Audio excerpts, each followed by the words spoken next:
ಇನ್ನು ರಾಜ್ಯದಲ್ಲಿ ತೀವ್ರ ಮಳೆ ಕೊರತೆ ಇದೆ. ಅನ್ನದಾತರು ಕಂಗಾಲಾಗಿದ್ದಾರೆ. ಹೀಗಾಗಿ ರಾಜ್ಯದಲ್ಲಿ ಮೋಡ ಬಿತ್ತನೆ ಮಾಡೋದಕ್ಕೆ ಈಗ ಸರ್ಕಾರ ತೀರ್ಮಾನವನ್ನು ಮಾಡಿದೆ.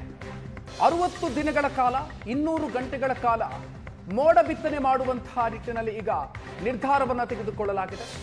28 ಕೋಟಿ ರೂಪಾಯಿ ವೆಚ್ಚದಲ್ಲಿ ಈ ಮೋಡ ಬಿತ್ತನೆ ಕಾರ್ಯ ನಡೆಯಲಿದೆ. ಆಗಸ್ಟ್ನಿಂದ ಅಕ್ಟೋಬರ್ ತಿಂಗಳ ಅವಧಿಯಲ್ಲಿ ಮೋಡ ಬಿತ್ತನೆ ನಡೆಯಲಿದೆ.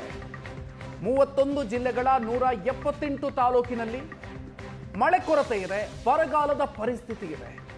ಹೀಗಾಗಿ ಮೋಡ ಬಿತ್ತನೆ ಮಾಡೋದಕ್ಕೆ ಈಗ ಸರ್ಕಾರ ತೀರ್ಮಾನವನ್ನು ತಗೊಂಡಿದೆ.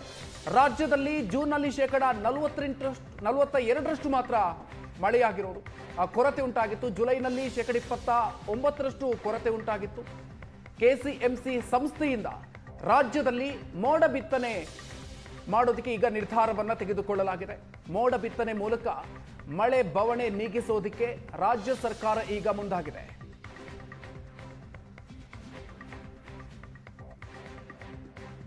ಮೋಡ ಬಿತ್ತನೆಗೆ ಈಗಾಗಲೇ ರಾಜ್ಯ ಸರ್ಕಾರ ಅವಕಾಶ ಕೊಟ್ಟಿದೆ. ಎಲ್ಲೆಲ್ಲಿ ಬಿತ್ತನೆ ಮಾಡ್ತೀರಿ, ಎಲ್ಲೆಲ್ಲಿ ಇದನ್ನ ನೀವು ಕೇಳಬೇಕು ನೀರಾವರಿ ಇಲಾಖೆಯವ್ರನ್ನ.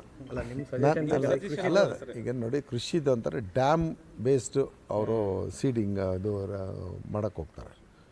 ಕ್ಲೌಡ್ ಸೀಡಿಂಗ್ ಮಾಡೋವಂಥ ಜಾಗದಲ್ಲಿ ಡ್ಯಾಮ್ಗೆ ಕ್ಯಾಚ್ಮೆಂಟ್ ಏರಿಯಾ ಇರುತ್ತಲ್ಲ, ಅಲ್ಲೇ ತಾನೇ ಮಾಡಬೇಕು. ಬೇರೆ ಕಡೆ ಮಾಡಿದ್ರೆ ಏನು ಪ್ರಯೋಜನ? ಸೊ ಅದನ್ನು ಹೇಳ್ಬೇಕಾಗಿರೋದು ಒಂದು ಮೇಜರ್ ಇರಿಗೇಷನ್ ಡಿಪಾರ್ಟ್ಮೆಂಟ್, ಇದು ಮೈನರ್ ಇರಿಗೇಷನ್ ಡಿಪಾರ್ಟ್ಮೆಂಟ್, ಇಬ್ಬರೊಳಗೊಬ್ಬರು ಹೇಳ್ಬೇಕು. ಈಗಾಗಲೇ ಮುಂಗಾರು ಹಾಳಾಗಿದೆ, ಹಿಂಗಾರಿಗೆ ಪೂರಕವಾಗಿ ಮಾಡಬೇಕಾಗಿರ್ತದೆ. ಹಿಂಗಾರಿನ ವಿಚಾರ ಇಲ್ಲ, ಇನ್ನೂ ಹಿಂಗಾರಿನ ವಿಚಾರನೇ ಇಲ್ಲ, ಮುಂಗಾರದೇ. ಇನ್ನು ರಾಜ್ಯದಲ್ಲಿ ತೀವ್ರ ಮಳೆ ಕೊರತೆ ಇದೆ. ಅನ್ನದಾತರು ಕಂಗಾಲಾಗಿದ್ದಾರೆ. ಹೀಗಾಗಿ ರಾಜ್ಯದಲ್ಲಿ ಮೋಡ ಬಿತ್ತನೆ ಮಾಡೋದಕ್ಕೆ ಈಗ ಸರ್ಕಾರ ತೀರ್ಮಾನವನ್ನು ಮಾಡಿದೆ. 60 ದಿನಗಳ ಕಾಲ 200 ಗಂಟೆಗಳ ಕಾಲ ಮೋಡ ಬಿತ್ತನೆ ಮಾಡುವಂತಹ ನಿಟ್ಟಿನಲ್ಲಿ ಈಗ ನಿರ್ಧಾರವನ್ನು ತೆಗೆದುಕೊಳ್ಳಲಾಗಿದೆ. 28 ಕೋಟಿ ರೂಪಾಯಿ ವೆಚ್ಚದಲ್ಲಿ ಈ ಮೋಡ ಬಿತ್ತನೆ ಕಾರ್ಯ ನಡೆಯಲಿದೆ. ಆಗಸ್ಟ್ನಿಂದ ಅಕ್ಟೋಬರ್ ತಿಂಗಳ ಅವಧಿಯಲ್ಲಿ ಮೋಡ ಬಿತ್ತನೆ ನಡೆಯಲಿದೆ. 31 ಜಿಲ್ಲೆಗಳ 178 ತಾಲೂಕಿನಲ್ಲಿ ಮಳೆ ಕೊರತೆ ಇದೆ, ಬರಗಾಲದ ಪರಿಸ್ಥಿತಿ ಇದೆ.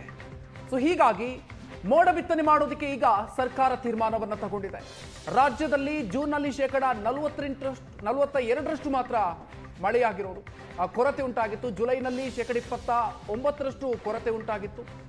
ಕೆಸಿಎಂಸಿ ಸಂಸ್ಥೆಯಿಂದ ರಾಜ್ಯದಲ್ಲಿ ಮೋಡ ಬಿತ್ತನೆ ಮಾಡೋದಕ್ಕೆ ಈಗ ನಿರ್ಧಾರವನ್ನು ತೆಗೆದುಕೊಳ್ಳಲಾಗಿದೆ.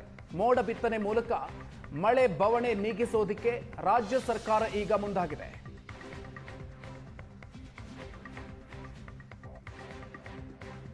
ಮೋಡ ಬಿತ್ತನೆಗೆ ಈಗಾಗಲೇ ರಾಜ್ಯ ಸರ್ಕಾರ ಅವಕಾಶ ಕೊಟ್ಟಿದೆ. ಎಲ್ಲೆಲ್ಲಿ ಬಿತ್ತನೆ ಮಾಡ್ತೀರಿ, ಎಲ್ಲೆಲ್ಲಿ ಇದನ್ನು ನೀವು ಕೇಳಬೇಕು ನೀರಾವರಿ ಇಲಾಖೆಯವ್ರನ್ನ. ಅಲ್ಲ, ಈಗ ನೋಡಿ, ಕೃಷಿದು ಅಂತಾರೆ ಡ್ಯಾಮ್ ಬೇಸ್ಡ್ ಅವರು ಸೀಡಿಂಗ್ ಅದು ಮಾಡೋಕ್ಕೆ ಹೋಗ್ತಾರೆ. ಕ್ಲೌಡ್ ಸೀಡಿಂಗ್ ಮಾಡೋವಂಥ ಜಾಗದಲ್ಲಿ ಡ್ಯಾಮ್ಗೆ ಕ್ಯಾಚ್ಮೆಂಟ್ ಏರಿಯಾ ಇರುತ್ತಲ್ಲ, ಅಲ್ಲೇ ತಾನೇ ಮಾಡಬೇಕು. ಬೇರೆ ಕಡೆ ಮಾಡಿದ್ರೆ ಏನು ಪ್ರಯೋಜನ? ಸೊ ಅದನ್ನು ಹೇಳ್ಬೇಕಾಗಿರೋದು ಒಂದು ಮೇಜರ್ ಇರಿಗೇಷನ್ ಡಿಪಾರ್ಟ್ಮೆಂಟ್, ಇದು ಮೈನರ್ ಇರಿಗೇಷನ್ ಡಿಪಾರ್ಟ್ಮೆಂಟ್, ಇಬ್ಬರೊಳಗೊಬ್ಬರು ಹೇಳ್ಬೇಕು. ಈಗಾಗಲೇ ಮುಂಗಾರು ಹಾಳಾಗಿದೆ, ಹಿಂಗಾರಿಗೆ ಪೂರಕವಾಗಿ ಮಾಡಬೇಕಾಗಿರ್ತದೆ. ಹಿಂಗಾರಿನ ವಿಚಾರ ಇಲ್ಲ, ಇನ್ನೂ ಹಿಂಗಾರಿನ ವಿಚಾರನೇ ಇಲ್ಲ, ಮುಂಗಾರದೇ.